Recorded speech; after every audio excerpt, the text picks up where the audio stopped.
कार्यक्रम में सहभागी हूँ। मैं समझता हूँ कि ये जो काम है ना पेड़ लगाने का, ये सामाजिक काम है। और मैं कई बार ये कहता हूँ कि फॉरेस्ट डिपार्टमेंट बनाना ही हमारी असफलता है, क्योंकि डिपार्टमेंट इसलिए बनाना पड़ा क्योंकि हमारी जागरूकता कम है। पेड़ हमारी जरूरत है। जब तक हम इसको नहीं समझेंगे कि पेड़ कितना जरूरी है, मेरे लिए जरूरी है, पर्यावरण के लिए जरूरी है, पानी के लिए जरूरी है, हर दृष्टि से हर चीज के लिए जरूरी है। और अगर पुण्य की बात भी लगाओ तो पुण्य के लिए भी पेड़ से ज्यादा अच्छी कोई हो नहीं सकती।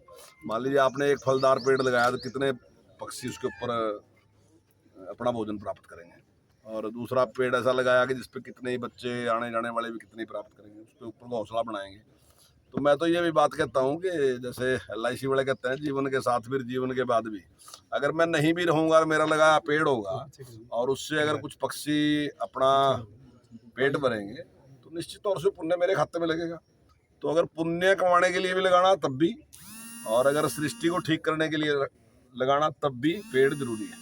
तो महात्मा जी के मार्गदर्शन में बहुत बड़ी संख्या में आके आसपास के लोग भी पेड़ लगाने का काम करते हैं। मेरे इतना निवेदन है पेड़ लगाया तो रहे, लेकिन साथ साथ इस बात की चिंता करें कि पेड़ आगे जीवित रहे, संभालो उसकी हो, ताकि जितने पेड़ हम लगाएं अगर सारे की संभाल देगी तो बहुत बड़ा काम हो जाएगा। कॉमनवेल्थ गेम में हरियाणा के पहलवानों का रुतबा रहा है, कल बहुत से मेडल, गोल्ड मेडल, जिधर जिले के भी 2 गोल्ड मेडल आए। आने नहीं, बहुत बहुत बधाई। और हमें पहले ही बहुत उम्मीद थी इस बात की, क्योंकि काफ़ी लंबे टाइम से हमारे जो खिलाड़ी हैं वो प्रदेश का देश का नाम रोशन कर रहे हैं। और हर बार मैं समझता हूँ मैं समझता हूँ पूरा देश उम्मीद करता है कि हरियाणा के खिलाड़ी जीत के आएंगे, हरियाणा की लड़कियाँ, हरियाणा के लड़के। और हमारे पास तो बाहर से फ़ोन भी आते हैं। पिछली बार महाराष्ट्र से एक फ़ोन आया था कि क्या मामला है, आपकी लड़कियाँ बहुत वो खेल में जीतती हैं, ऐसा क्या है। तो लोग भी आश्चर्यचकित हैं इस बात से। और सबसे बड़ी बात यह है कि हमारे हरियाणा के खिलाड़ी जो हैं वो बिल्कुल सात्विक हैं, वो बिल्कुल सात्विक भोजन करते हैं, और उसके बावजूद भी जो ताकत उनके में है तो उसने निश्चित तौर से एक नए आयाम स्थापित किया। हरियाणा सरकार ने एक फैसला लिया है, सरकारी स्कूल में फ्री किताबें, क्या ऐलान है? नहीं, फ्री किताबें का निर्णय तो बहुत पहले से है हमारा, ऐसा कोई अब की बार का निर्णय नहीं है। नहीं, पिछली बार हमने निर्णय लिया था कि 12वीं क्लास तक देंगे, सरकार की तरफ से 8वीं तक का है, केंद्र सरकार की तरफ से जो RTE है वो 8वीं तक की जिम्मेदारी देता है कि 8वीं तक हम सारा उपलब्ध कराएंगे, लेकिन हम 12वीं तक उपलब्ध करा रहे सारा का सारा, तो सभी बच्चों को उपलब्ध करा रहे। चिराग योजना का जो है वो विरोध हो रहा है। नहीं, वो कुछ लोग हैं जिनको पता नहीं है चिराग योजना क्या है, कुछ लोग हैं जिस प्रकार का विरोध कर रहे हैं। एक वीडियो भी मैंने भी देखा है, एक टीचर ने बनाया चिराग योजना, बिल्कुल गलत है। सरकारी स्कूल में फीस, आप किस सरकारी स्कूल में पता करो किसमें फीस ली जा रही, किसी सरकारी स्कूल में फीस नहीं है। लेकिन अभी पिछली बार जो हमने एक योजना चलाई थी, संस्कृति मॉडल स्कूल बनाए थे, पहले एक जिले में एक होता था, तो हमने निर्णय किया कि हर ब्लॉक में एक होगा, और कुछ ऐसे ब्लॉक भी हैं जहाँ 2 भी हैं, 3 भी हैं, लेकिन एक हर जगह होगा। तो जब वो खोले, जो जहाँ पहले केवल 22 थे, तो अब हमने 116 और खोल दिए। उस समय एक बात सामने आई कि भाई सरकारी स्कूल में ना एक ऐसी धारणा बन गई कि सरकारी स्कूल तो कोई गरीब के लिए है, बस भाई जिसके पास थोड़ी सी आमदन है वो अपने बच्चों को दाखिल नहीं कराता, बोले तो फ्री फंड का स्कूल है यार, ये सब कुछ नहीं है मेहनत जाता इसमें। तो एक विचार आया कि भाई थोड़ी सी फीस भी अगर इसमें रख दें तो शायद जो अपर क्लास है वो भी थोड़ा इधर एडमिशन लेगी।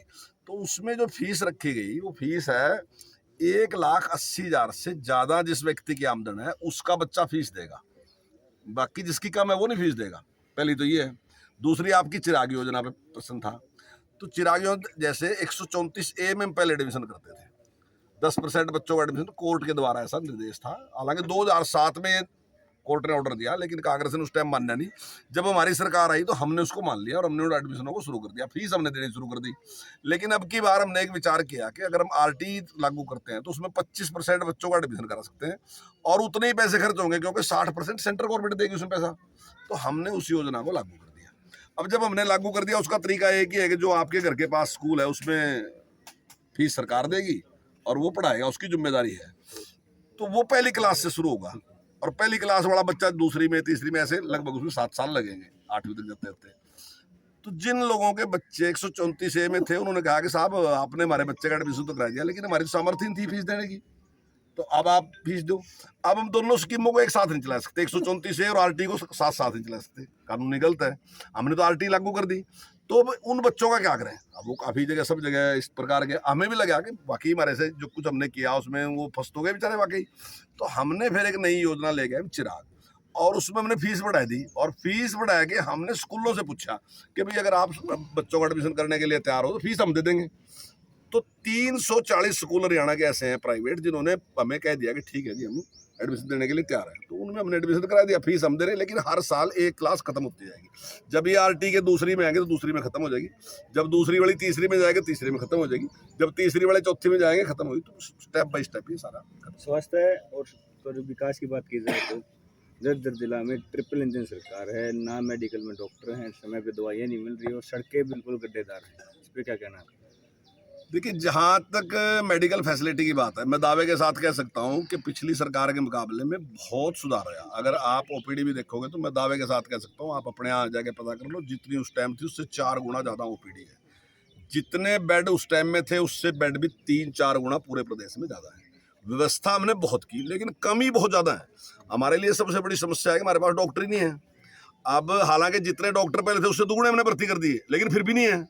इसीलिए हमने अब किया कि हम हर जिले में एक मेडिकल कॉलेज बनाने जा रहे हैं। अब ऐसा नहीं है मेडिकल कॉलेज मैंने आज कहूँगा आज ही बन जाएगा। मेडिकल कॉलेज बनाने में बड़ा टाइम लगता है, 300 बेड का हॉस्पिटल पहले चाहिएगा, सारी व्यवस्था पहले चाहिएगी। तो ऐसा ऐसा जिस प्रकार से हम कर रहे हैं, आने वाले टाइम में डॉक्टरों को कोई दिक्कत नहीं है, लेकिन इसमें टाइम लगेगा। पहले जो जिस प्रकार से, मैं ये नहीं कहता किसी कमी नहीं निकालता, जिस प्रकार की सोच थी उस प्रकार से सरकार चल रही थी, उस टाइम उतने डॉक्टर नहीं बने। अब सरकार ने की समझ में आया कि डॉक्टर ज़्यादा होंगे तो आराम से डॉक्टर मिल सकेंगे। अभी डॉक्टर है नहीं, क्योंकि आप भी जानते हो, आप पत्रकार हैं और आपको ज़्यादा पता है कि जब प्राइवेट में उसको ज़्यादा तनख्वाह मिलेगी तो स्वाभाविक ही है कि सरकार में आना पसंद नहीं करेगा। वो कहेगा जी मुझे तो वहाँ 4 लाख रुपए मिल रहे हैं, आप मुझे 1 लाख रुपए में काम करवाना चाहते हैं, तो मैं क्यों आऊँगा आपके पास। तो प्राइवेट में चला जाता है।